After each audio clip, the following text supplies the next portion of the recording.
এত দুঃখ রাখি কোথায়, রাখার জায়গা নাই ভাইরে। এত দুঃখ রাখব কোথায়, রাখার জায়গা নাই। আমাদেরই কপালেতে শান্তি কেন নাই ভাইরে। আমাদেরই কপালেতে শান্তি বুঝি নাই। এত দুঃখ রাখি কোথায়, রাখার জায়গা নাই ভাইরে। এত দুঃখ রাখব কোথায়, রাখার জায়গা নাই। আমাদেরই কপালেতে শান্তি বুঝি নাই ভাইরে। আমাদেরই কপালেতে শান্তি কেন নাই। পাঁচ ওয়াক্ত নামাজ পড়েন, কপালে তার দাগ। মক্কাতে যাই নামের আগে লাগায় হাজি সাহেব। পাঁচ ওয়াক্ত নামাজ পড়ে, কপালে তার দাগ। মক্কাতে যাই নামের আগে লাগায় হাজি সাহেব। চায়ের দোকানে বসে হাজি টেলিভিশন চায় ভাইরে। চায়ের দোকানে বসে হাজি টেলিভিশন চায়। হিন্দি গানের তালে তালে পা দুটি নাচায় ভাইরে। আমাদেরই কপালেতে শান্তি বুঝি নাই। সুদে ঘুষে জীবন কাটে, করে দুর্নীতি। এমন লোক হয় যদি মসজিদের সভাপতি। সুদে ঘুষে জীবন কাটে, করে দুর্নীতি। এমন লোক হয় যদি মাদ্রাসার সভাপতি ভাইরে। উচিত কথা বলতে গেলে মৌলবীর চাকরি নাই ভাইরে। হক কথা বলতে গেলে মোল্লার চাকরি নাই। আমাদেরই কপালেতে শান্তি বুঝি নাই ভাইরে। আমাদেরই কপালেতে শান্তি কেন নাই। এত দুঃখ রাখি কোথায়, রাখার জায়গা নাই ভাইরে। এত দুঃখ রাখব কোথায়, রাখার জায়গা নাই। আমাদেরই কপালেতে শান্তি বুঝি নাই ভাইরে।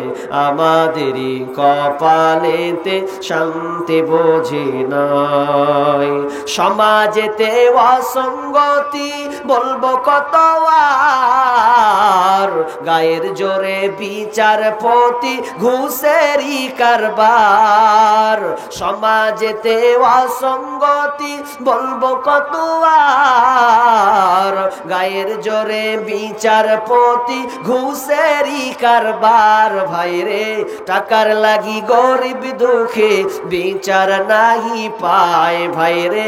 টাকার জন্য গরিব দুঃখী ইনসাফ নাহি পায়। আমাদেরই কপালেতে শান্তি বুঝি নাই ভাইরে।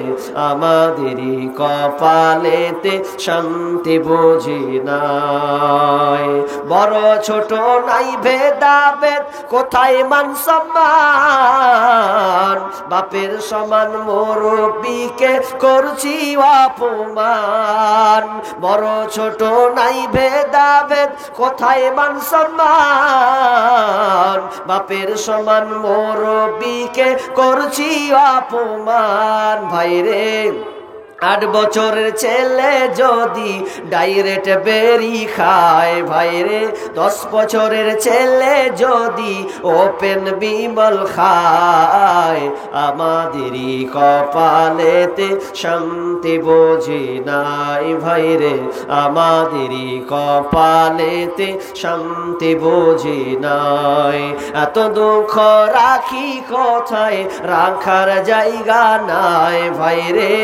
এত এত দুঃখ রাখবো কোথায়, রাখার জায়গা নাই, আমাদেরই কপালেতে শান্তি বুঝি নাই ভাইরে, আমাদেরই কপালেতে শান্তি কেন না।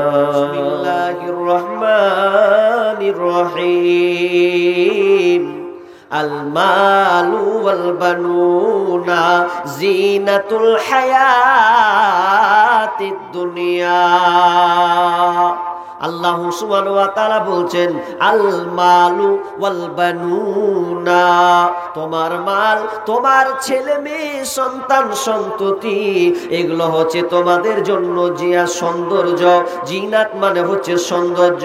তার মানে আল্লাহ বলতে চাইছেন যে একটা পরিবারে মাল আছে, টাকা পয়সা আছে, তার মানে ওর দ্বারা সব কিছু হবে, এবং তার সাথে আল্লাহ তাকে সন্তান দিয়েছে, তার মানে ওটা তার সৌন্দর্য।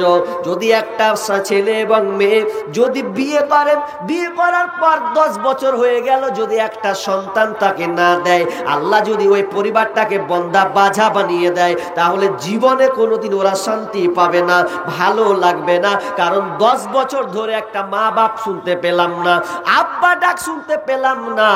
তো আমার আল্লাহ বলছেন এটা তোমাদের জন্য সৌন্দর্য। যে আল্লাহ বলছে তোমার এটা সৌন্দর্য ঠিকই আছে, আবার কান লাগাও, এই আবার ভেজাল লাগা জিনিস। যেমন সৌন্দর্য তেমন ভেজাল লাগা। কেমন ভেজাল?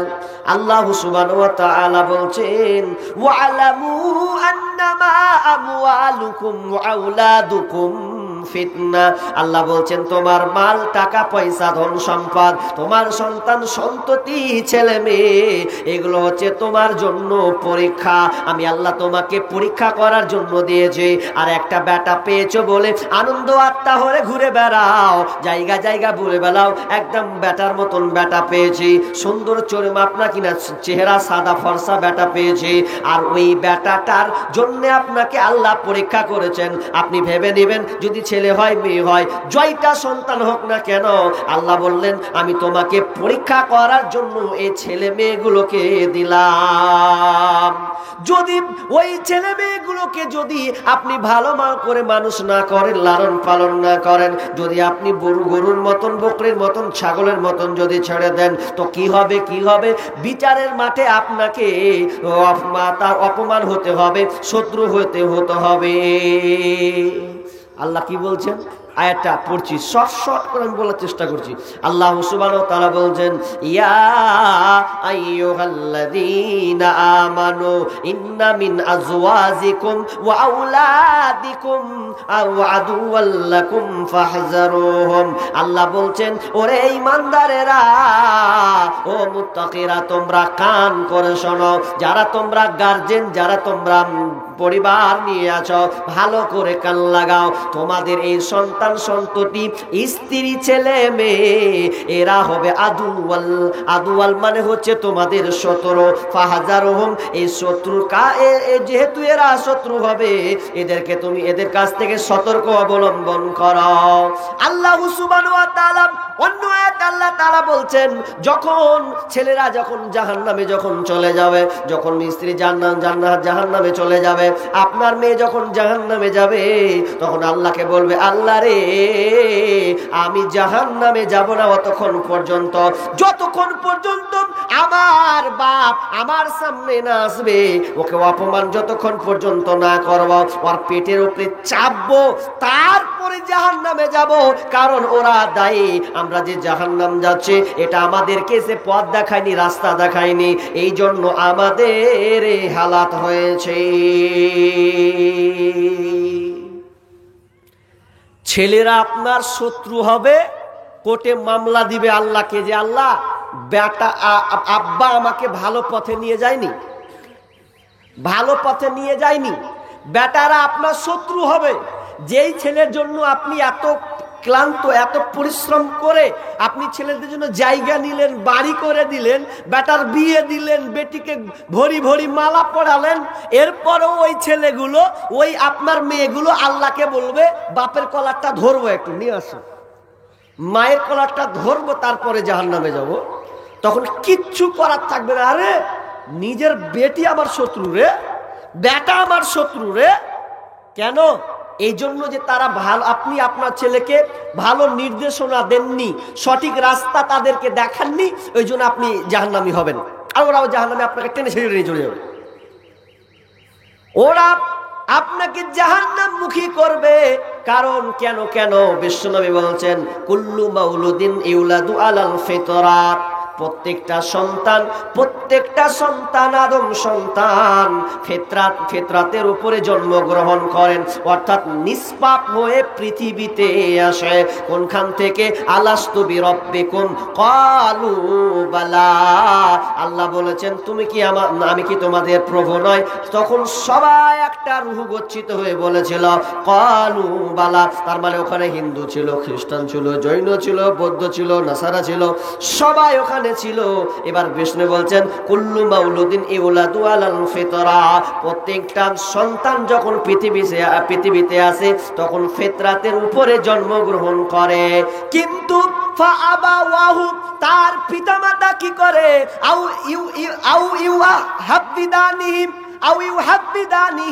তার আপনার কিনা পিতামাতা যদি খ্রিস্টান হয়, যদি ইহুদি হয়, তার পিতামাতা যদি ইহুদি হয় তাহলে সন্তানকে ইহুদি করে বড় করে তোলে। তার পিতামাতা যদি হয় ইউহাব্বিদানিহি আও ইউনাসসিরানিহি, তার পিতামাতা যদি খ্রিস্টান হয় তো খ্রিস্টানের দেখে ওই ছেলেটা খ্রিস্টান হয়ে যায়। আইউমাসসিরানিহি, এবং যদি ওই পরিবারটা, ওই বাপ মা যদি হিন্দু হয়, অগ্নি পূজক হয়, তাহলে ওই ছেলেটাও অগ্নি পূজক হয়েছে বড় হয়। আস্তে আস্তে আপনার পরিবেশ দেখে ছেলেটা বড় হয়। ছেলে ছোট আছে, কথা বলাকে শিখায় মা আব্বা। এখন আব্বা যদি বলে, একটা বাপ যদি বেড়ি খায়, ছেলেকে বলছে আগুনটা লিয়াই, তো আগুনটা লিয়াই। আপনার ছেলেকে আপনি বলছেন যে আগুনটা লিয়াই, আর আগুনটা লিয়ে আসলো তো ছেলেটা বলছে হ্যাঁ আব্বা কি টান মারছে বে, বিড়ি খাচ্ছে তো আল্লাহ, আব্বা কি মজা পেয়েছে না কেমন কি, বা সকালে মারছে, দুপুরে মারছে, বিকেলে মারছে, রাতে মারছে, কি আছে ওটাতে? তো মনে করছে আব্বা যেদিন না থাকবে সেদিন আমরা একবার মেরে দেখবো কেমন লাগছে। মানে আপনি ছেলের সামনে মারছেন তো বিড়িটা, তো ওই বিড়িটা ও বলছে যে আব্বা বিড়ি খাই 5 বার 10 বার, তো আমি একবার খেয়ে দেখি কেমন স্বাদ, খালি ঘন খালি বিড়ি এগিয়ে দিচ্ছি, দেশালায় এগিয়ে দিচ্ছি, তা আমি একবার মেরে দেখি। কেউ নাই বাড়তে, একদম টাপন মারলো, মেরে একদম খুক মারলো, মেরে যা আব্বার মতো নকল করছে ও, ফুস বলছে ঠিকই তো মজা, হ্যাঁ মুখ দিয়ে ও নাক দিয়ে বেরোচ্ছে, আব্বা সাধে কি টানছে। আচ্ছা বলেন ওই জিনিসটা কে শিখালো? আপনার পরিবেশ, আপনি শিখালেন। তো আপনি যখন শিখালেন, এমন সময় আছেন অনেক বাপ মা আছে ছেলেকে মিথ্যে কথা পর্যন্ত শিখায় না। আপনাকে বলি একটা উদাহরণ, আপনি যে ছেলেকে কিভাবে মিথ্যা কথা শিখাচ্ছেন দেখেন। একটা লোক একজনের কাছে টাকা পায় মিনিমাম 5,000 টাকা, তো কথা ছিল আজকের ডেটে পয়সাটা পাবে বা দেওয়ার কথা আছে। সকালে গিয়ে বলছে জয়দুর, জয়দুর, তো জয়দুরের কানে যখন ঢুকে গেছে, বলে বাপরে টাকা দিতে হবে 5,000, ব্যবস্থা হয়নি। তখন ছেলেটাকে বলছে শফিক রে যা তো যা তুই দুয়ারটা খুলবে, যা খুলে কহে দিবি যে আব্বা বাড়িতে নেই। জি, বাপ ছেলেকে শিখাচ্ছে, কি শিখাচ্ছে? যে আব্বা বাড়িতে নেই। তখন ছোট ছেলে কি বুঝবে? ও তখন গেট খুলে কইছে এই তোর আব্বা নেই রে? বলছে আমার আব্বা কহিলে আব্বা বাড়িতে নেই।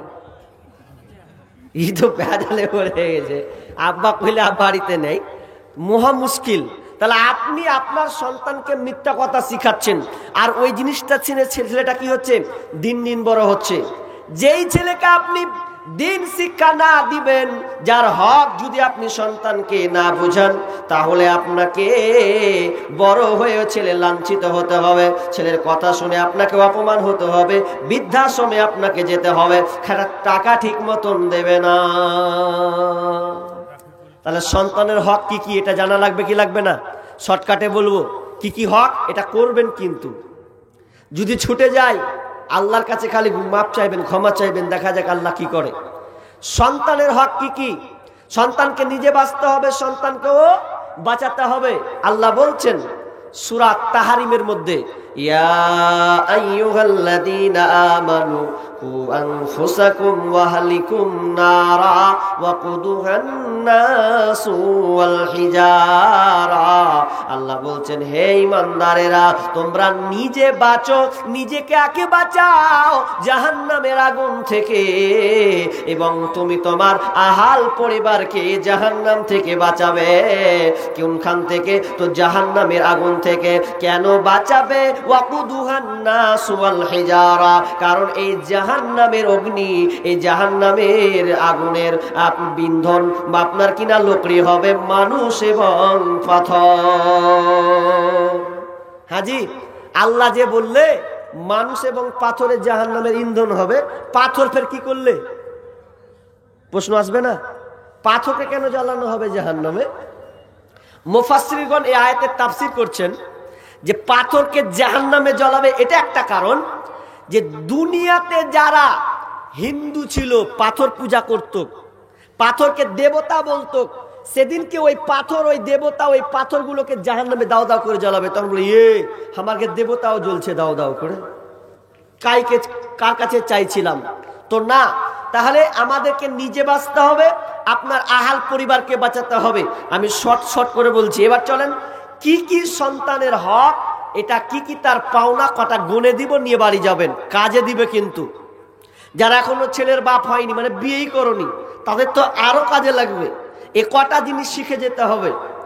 নাম্বার 1, 1 নাম্বার, সন্তানের হক, সন্তানের পাওনা 1 নাম্বার হচ্ছে সুন্দর মা পাওয়া।